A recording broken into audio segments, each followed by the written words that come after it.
स्वागत है आपका आज के एपिसोड में। चलिए शुरुआत करते हैं पिछले अभ्यास प्रश्न के साथ। प्रश्न था, विदेशी अंशदान विनियमन अधिनियम 2010 यानी FCRA के संबंध में निम्नलिखित कथनों पर विचार कीजिए। 1. स्वतंत्र समूहों को वित्तपोषण के माध्यम से भारत के मामलों में विदेशी भागीदारी के संदर्भ में चिंताओं को दूर करने के लिए वर्ष 1976 में FCRA पारित किया गया था। FCRA पंजीकरण 5 वर्षों के लिए वैध है और NGO को पंजीकरण की समाप्ति के 6 महीने के भीतर नवीनीकरण के लिए आवेदन करना आवश्यक है।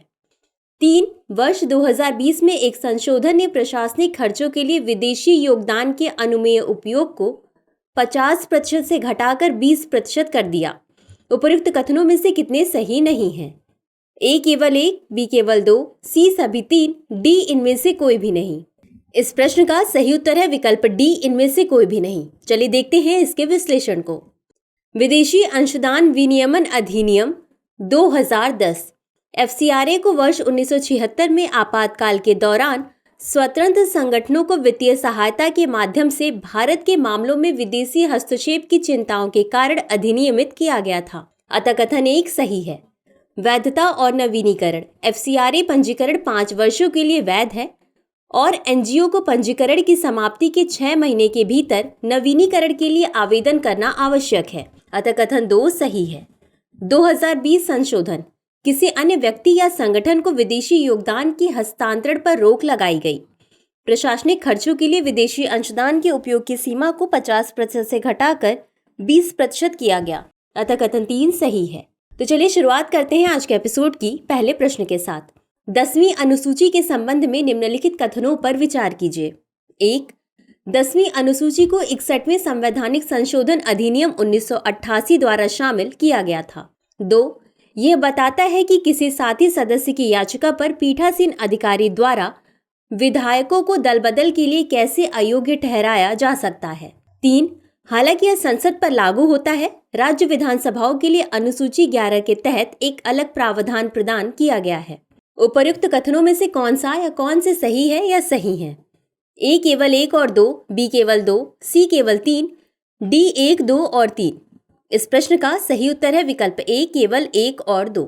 चलिए देखते हैं इसके विश्लेषण को। 10वीं अनुसूची के बारे में। इसे दल बदल विरोधी अधिनियम के नाम से जाना जाता है, जिसे 52वें संशोधन अधिनियम 1985 के माध्यम से संविधान में शामिल किया गया था। अतः कथन 1 सही है।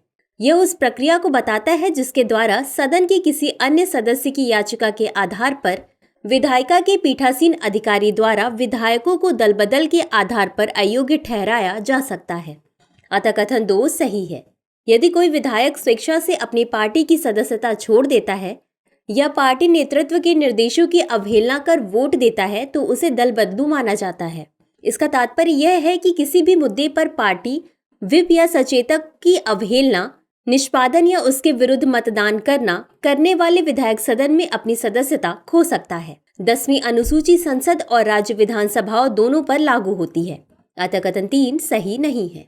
अगला प्रश्न है, गाजा पट्टी के संबंध में निम्नलिखित कथनों पर विचार कीजिए। 1. गाजा पट्टी पूर्वी भूमध्य सागरीय बेसिन में स्थित है। 2. यह दक्षिण पश्चिम में इजराइल और उत्तर पूर्व में मिस्र के साथ सीमा साझा करती है। 3. इसमें 3 कार्यात्मक सीमा क्रॉसिंग, करीम अबू सलेम क्रॉसिंग, इजराइल द्वारा नियंत्रित इरेज क्रॉसिंग और मिस्र द्वारा नियंत्रित राफा क्रॉसिंग मौजूद है।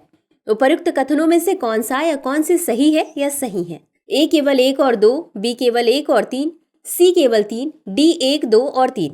इस प्रश्न का सही उत्तर है विकल्प B केवल 1 और 3। चलिए देखते हैं इसके विश्लेषण को। गाजा पट्टी के बारे में। यह पूर्वी भूमध्य सागरीय बेसिन में स्थित है। अतः कथन 1 सही है। यह दक्षिण पश्चिम में मिस्र और उत्तर पूर्व में इजराइल के साथ सीमा साझा करती है। अतः कथन 2 सही नहीं है। पश्चिम में यह भूमध्य सागर से घिरी हुई है। इसमें 3 कार्यात्मक सीमा क्रॉसिंग मौजूद हैं, करीम अबू सलेम क्रॉसिंग, इजराइल द्वारा नियंत्रित इरेज क्रॉसिंग और मिस्र द्वारा नियंत्रित राफा क्रॉसिंग। अतः कथन 3 सही है। अगला प्रश्न है, निम्नलिखित कथनों पर विचार कीजिए। 1. वित्त मंत्रालय में भारत का नियंत्रक एवं महालेखा परीक्षक यानी कैग भारत सरकार का प्रमुख लेखा सलाहकार के रूप में कार्य करता है। जो एक मजबूत प्रबंधन लेखा प्रणाली की स्थापना और रखरखाव की देखरेख करता है। 2. लेखा महानियंत्रक यानी CGA भारत के संवैधानिक ढांचे के तहत स्वतंत्र रूप से कार्य करते हुए ऑडिट और खातों की देखरेख करता है, सार्वजनिक धन की सुरक्षा करता है, संसद और जनता दोनों के प्रति सरकारी जवाबदेही सुनिश्चित करता है। उपर्युक्त कथनों में से कौन सा या कौन से सही है या सही है? A केवल 1, B केवल 2, C 1 और 2 दोनों, D न तो 1 और न ही 2। इस प्रश्न का सही उत्तर है विकल्प D न तो 1 और न ही 2। चलिए देखते हैं इसके विश्लेषण को। भारत का नियंत्रक और महालेखा परीक्षक यानी कैग भारत में एक स्वायत्त निकाय सरकारी जवाबदेही की देखरेख करता है, सार्वजनिक धन के उपयोग में पारदर्शिता को सुनिश्चित करता है। ऑडिट विभाग के प्रमुख गिरीश चंद्र मुर्मू वर्तमान में इस पद पर हैं, अतः कथन 1 सही नहीं है। वित्त मंत्रालय के व्यय विभाग में लेखा महानियंत्रक यानी CGA भारत सरकार का प्रधान लेखा सलाहकार है, साथ ही तकनीकी रूप से सुदृढ़ प्रबंधन लेखा प्रणाली की स्थापना एवं रखरखाव के लिए जिम्मेदार है। यह कोई स्वतंत्र संस्था नहीं है, अतः कथन 2 सही नहीं है। कैग कार्यालय केंद्र सरकार के लिए व्यय, राजस्व, उधार और विभिन्न वित्तीय संकेतकों का मासिक तथा वार्षिक विश्लेषण तैयार करता है।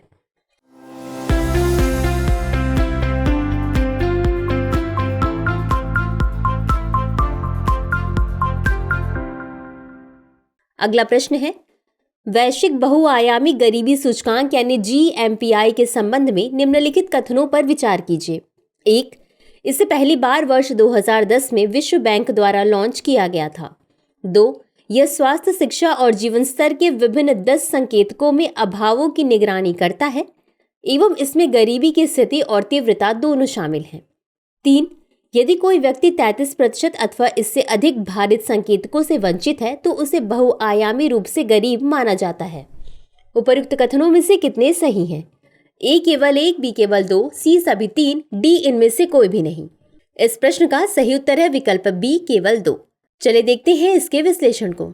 वैश्विक बहुआयामी गरीबी सूचकांक, यह सूचकांक एक प्रमुख अंतर्राष्ट्रीय संसाधन है जो 100 से अधिक विकासशील देशों में निरंतर बहुआयामी गरीबी को मापता है। इससे पहली बार वर्ष 2010 में Oxford poverty and human development initiative यानी OPHI तथा UNDP के मानव विकास रिपोर्ट कार्यालय द्वारा लॉन्च किया गया था, अतः कथन 1 सही नहीं है। यह स्वास्थ्य, शिक्षा और जीवन स्तर के विभिन्न 10 संकेतकों में अभावों की निगरानी करता है एवं इसमें गरीबी की स्थिति और तीव्रता दोनों शामिल हैं, अतः कथन 2 सही है। एक व्यक्ति बहुआयामी रूप से गरीब है यदि वह भारित संकेतकों 10 संकेतकों में से एक के 1/3 अथवा अधिक अर्थात 33% से अधिक से वंचित है, अतः कथन 3 सही है। जो लोग भारित संकेतकों के आधे अथवा अधिक से वंचित हैं उन्हें अत्यधिक बहुआयामी गरीबी के तहत माना जाता है। अगला प्रश्न है, निम्नलिखित कथनों पर विचार कीजिए। 1. RBI अधिनियम 1934 विभिन्न विदेशी मुद्रा परिसंपत्तियों और स्वर्ण भंडार के उपयोग हेतु कानूनी ढांचे की रूपरेखा तैयार करता है, जिसमें व्यापक मापदंडों के भीतर मुद्राओं, उपकरणों और जारीकर्ताओं को निर्दिष्ट किया जाता है। 2. भारतीय रिजर्व बैंक के पास विश्व में सबसे अधिक विदेशी मुद्रा भंडार है। 3. विदेशी मुद्रा भंडार की पर्याप्तता का अनुमान इस बात से लगाया जाता है कि कोई देश कितने महीनों तक अपना आयात जारी रख सकता है, जिसमें 6 महीने की सीमा को सुरक्षित माना जाता है। उपर्युक्त कथनों में से कितने सही हैं? A केवल 1, B केवल 2, C सभी 3, D इनमें से कोई भी नहीं। इस प्रश्न का सही उत्तर है विकल्प B केवल 2। चलिए देखते हैं इसके विश्लेषण को। RBI अधिनियम 1934 मुद्राओं, उपकरणों और जारीकर्ताओं के व्यापक मापदंडों के भीतर विभिन्न विदेशी मुद्रा परिसंपत्तियों एवं स्वर्ण भंडार सुनिश्चित करने के लिए कानूनी ढांचा प्रदान करता है, अतः कथन 1 सही है। चीन के पास अब तक का सबसे बड़ा विदेशी मुद्रा भंडार है, जो दूसरे सबसे बड़े भंडार धारक जापान से 2.5 गुना अधिक है। चीन और हांगकांग का कुल भंडार लगभग $4 ट्रिलियन का है, अतः कथन 2 सही नहीं है। विदेशी मुद्रा भंडार की पर्याप्तता कभी कभी इस बात पर निर्धारित की जाती है कि कोई देश कितने महीनों का आयात वहन कर सकता है, जिसमें 6 महीने की सीमा को सुरक्षित माना जाता है, अर्थात वर्तमान रिजर्व पूरे वर्ष के लिए पर्याप्त है, अतः कथन 3 सही है। अगला प्रश्न है, निम्नलिखित कथनों पर विचार कीजिए। 1. अवैध प्रवासियों को विदेशी अधिनियम 1946 और पासपोर्ट भारत में प्रवेश अधिनियम 1920 के अंतर्गत कारावास दिया जा सकता है या निर्वासित किया जा सकता है। 2. नागरिकता अधिनियम 1955 नागरिकता प्राप्त करने के लिए विभिन्न आधार प्रदान करता है। 3. नागरिकता संशोधन अधिनियम 2019 में प्रावधान है कि 31 दिसंबर 2014 को या उससे पहले मालदीव, बांग्लादेश और पाकिस्तान के कुछ धार्मिक समूहों को अवैध प्रवासी नहीं माना जाएगा। उपरोक्त कथनों में से कौन सा या कौन से सही है या सही है?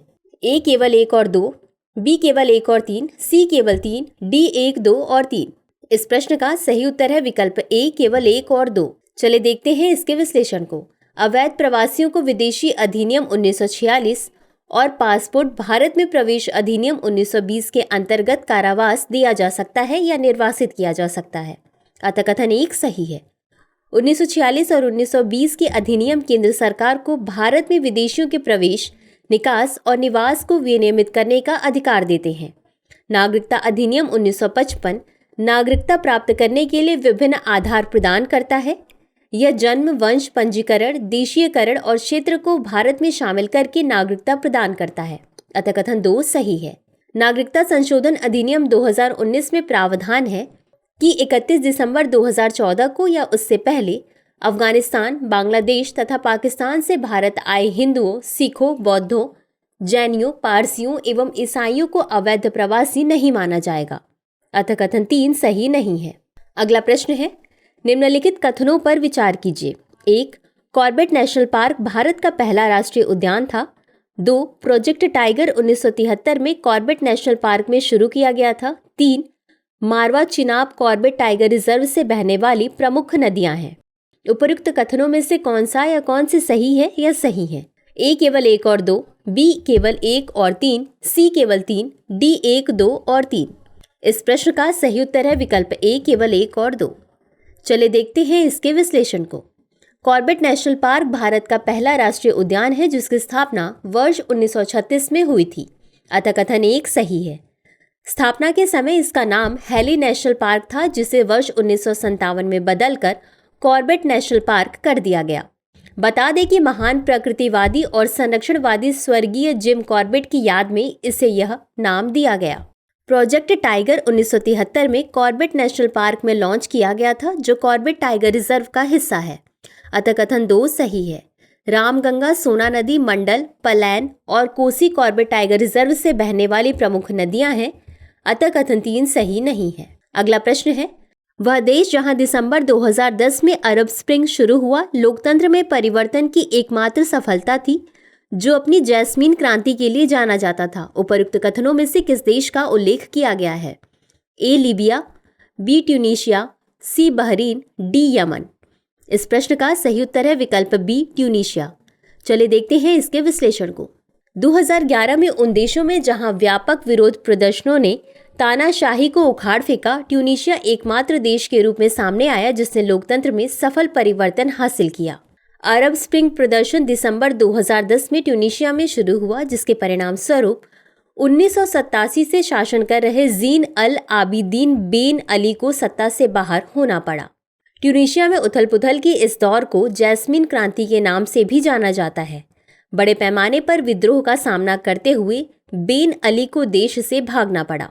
इसके बाद विरोध प्रदर्शन तेजी से मिस्र, लीबिया, बहरीन, यमन और सीरिया सहित अन्य अरब देशों में फैल गया। तो चलिए देखते हैं आज के अभ्यास प्रश्न को। गुरुत्वाकर्षण तरंगों के संबंध में निम्नलिखित कथनों पर विचार कीजिए। 1. गुरुत्वाकर्षण तरंगे स्पेस टाइम की संरचना में तरंगे हैं। 2. अल्बर्ट आइंस्टीन ने सामान्य सापेक्षता के अपने सिद्धांत के अंदर गुरुत्वीय तरंगों की उपस्थिति की भविष्यवाणी की थी। 3. भारत तमिलनाडु के थेनी जिले में laser interferometer gravitational wave observatory यानी LIGO के तीसरे नोड का निर्माण करने जा रहा है। उपर्युक्त कथनों में से कितने सही हैं? ए केवल 1, बी केवल 2, सी सभी 3, डी इनमें से कोई भी नहीं। इस प्रश्न का उत्तर कमेंट बॉक्स में जरूर दें। आज के लिए बस इतना ही। शुक्रिया।